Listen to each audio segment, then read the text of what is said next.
So I want you, when I say go, to meet with your 3 o'clock partner. And I want you to just like, what the heck has she been talking about all morning? This is kind of when you're taking time in your brain to process, what have I heard? What could I use? What do I question? Anything like that.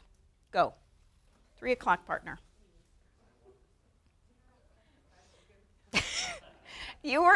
Now there's an example of oxytocin right there. She saw my hand and she's like doing this, but he's still talking and she didn't want to interrupt him, and so and his back was to me. So that's why it's good in your classroom that a lot of people are raising their hands and doing that. Okay, would you go back to your desk, please? So again, I didn't give you enough time to talk, but the idea is you structure your classroom, when you're doing this so that you can do that. We have a lot to go through, and I'm starting on the handout now. So, wired to move. Mostly boys have this need to move more, fidget, do whatever, but all kids can do that. Schedule movement, that's what I mean, like when you put your math book away, take out your social, you figure out times you're going to move. Choice in seating. Stand to answer, hand fidgets. Another one about standing is who's going to have hot lunch today? Have them stand up, not just raise their hand. Anytime you are asking questions like that, because that gets that blood flow. Hand fidgets, I told you about that. Brain breaks, we did that with gotcha. Discipline with movement and get outside and use bigger spaces. Here's a strategy right here. This is a paper box, that the copy paper comes in. This teacher put contact paper on it and made about 5 of them.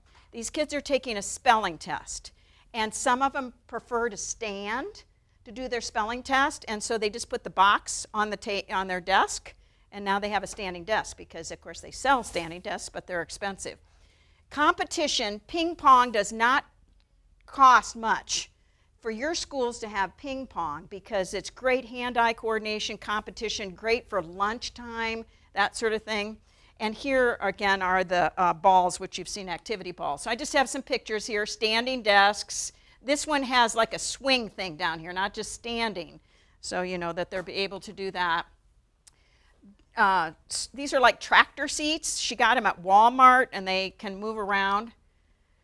Girls tend to need less space than boys. They're doing the same activity, but the boys are doing it on the floor. So you give them more space. And again, if girls want to, fine, but they don't tend to look at that kind of thing. Here's the bouncy balls. I never could have had a whole class of those. What you want to do is, a lot of times they have it in gym, and so you borrow them and you bring them in and say, some kids just do better on this than others, but we're all going to try it today. And then you kind of see who needs it, just like with the fidget, who needs it, who doesn't. You're in music. I always like to use this example. You hand out the rhythm sticks, and you probably don't do this, but my music teacher always said, I don't want you to touch them until I tell you to. Well, of course, everybody wants to touch them because it's novel. So you pound on your knee, pound on your head, pound on your neighbor. Okay, now we can get onto the lesson.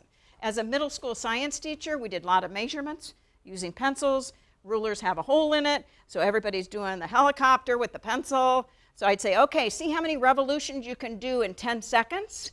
So I get them to do it, then I can put it away. So think if you have things like that where you're saying no and they're doing it, and how you might be able to change that. Anyway, this teacher was amazing.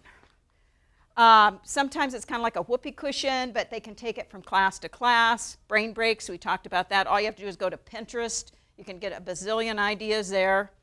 And then vote with your feet. So you say, what activity do we want to do at the end of the week? Do we want to do volleyball, or do we want to do board games? Or, now I want you to go to the 4 classroom points, so you get them up and moving.